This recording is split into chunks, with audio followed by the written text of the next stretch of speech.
Okay.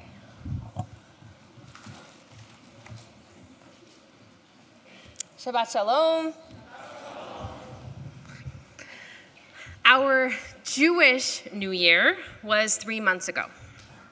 We are a quarter of the way into 5783, if you can believe it. I'm not sure I can. And we are in the first days of January of 2023. The culture of resolution making, purchasing fitness equipment, subscribing to new health tracking apps, reading, advertising, targeting this moment, such as 3 ways to eat less sugar. Ooh, I like that. That's a good one. Or 8 ways to trick yourself into working out. I really like that one. All this does not usually resonate with me, although of course self-reflection and self-care are important. For me, in January it feels mistimed. Didn't we do this 3 months ago? 3 months ago, I reflected, repaired, renewed, and returned all that I could. I know we all did that together. So January always feels like an echo of the new year, the Jewish New Year. But I'm trying to allow this new year to be meaningful. It has the potential to be at least as meaningful as any other day. Teshuvah, reflection, repentance, and repair. Teshuvah is not a once-a-year activity leading up to the high holidays. Teshuvah is a year-long and a lifelong process. Any day, we can make amends. Any day, we can start anew. In that spirit, I invite you into a story from this week's Parsha that is about going to great lengths to make amends, to forgive, and to find peace.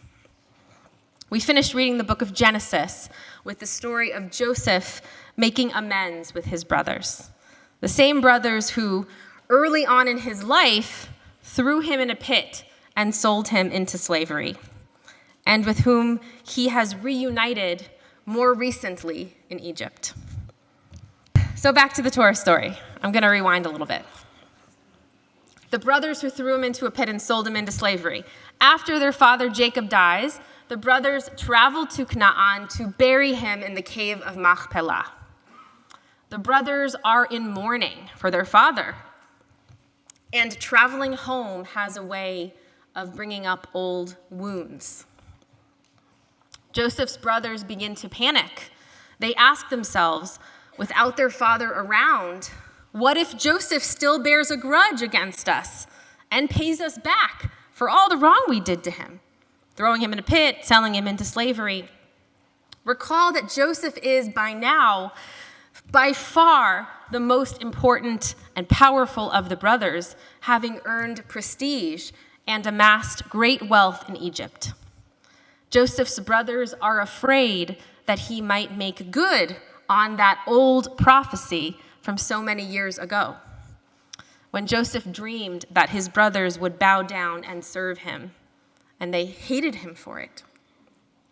They hated him so much that they conspired to kill him. A few weeks ago in Parshat Vayeshev, we recall they threw him in a pit, ultimately not leaving him to die, but selling him into slavery.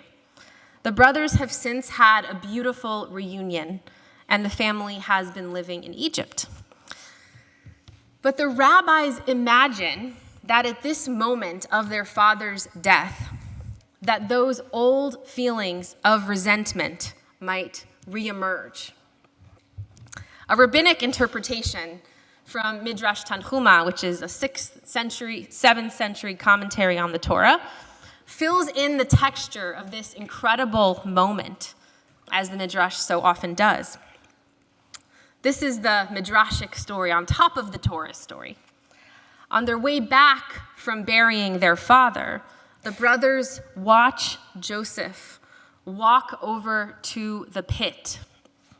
Yes, the very same one that the brothers had thrown him in years before. And what did Joseph do at this moment, staring down into that pit? He blessed the moment.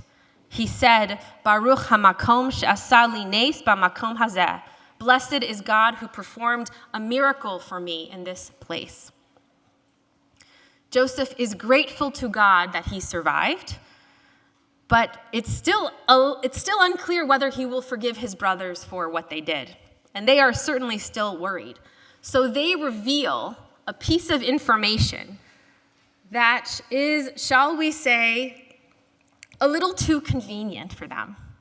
They report that their father, before he died, left this instruction: "Forgive, I urge you, the offense and guilt of your brothers who treated you so harshly."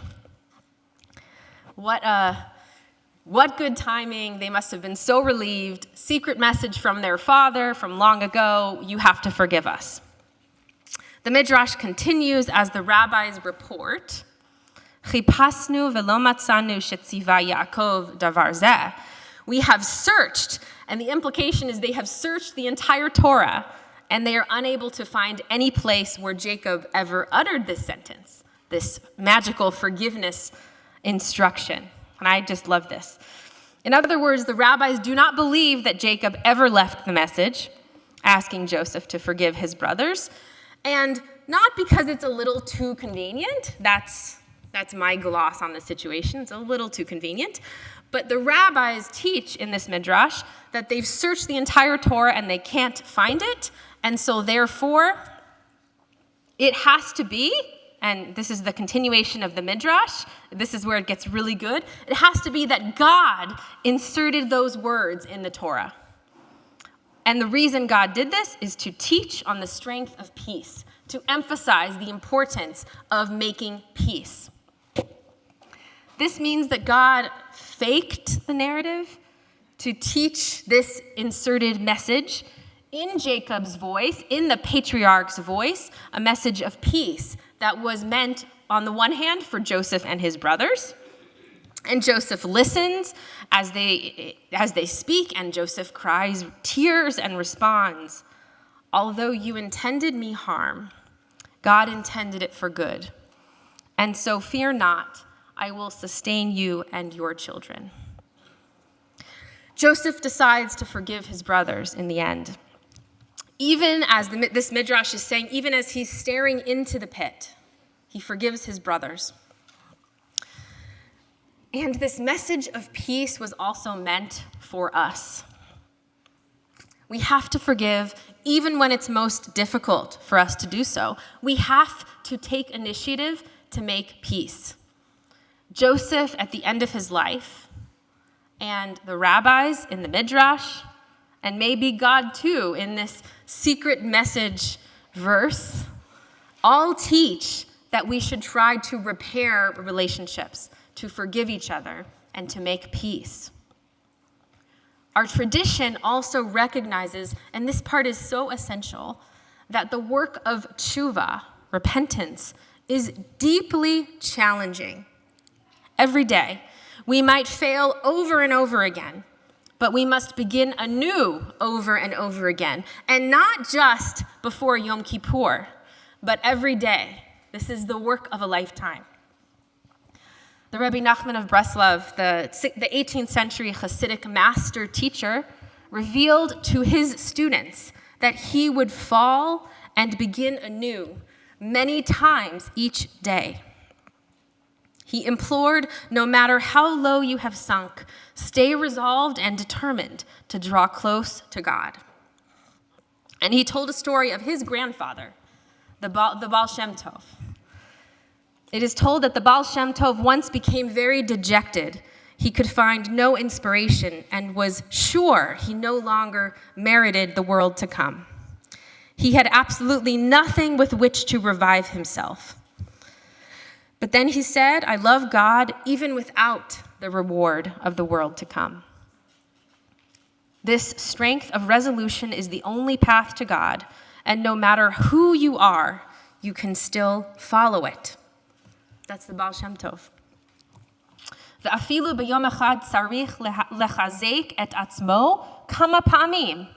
And even in one day, you might need to strengthen yourself multiple times. ulehatchil bechol pa'am mechadash, and begin each time anew.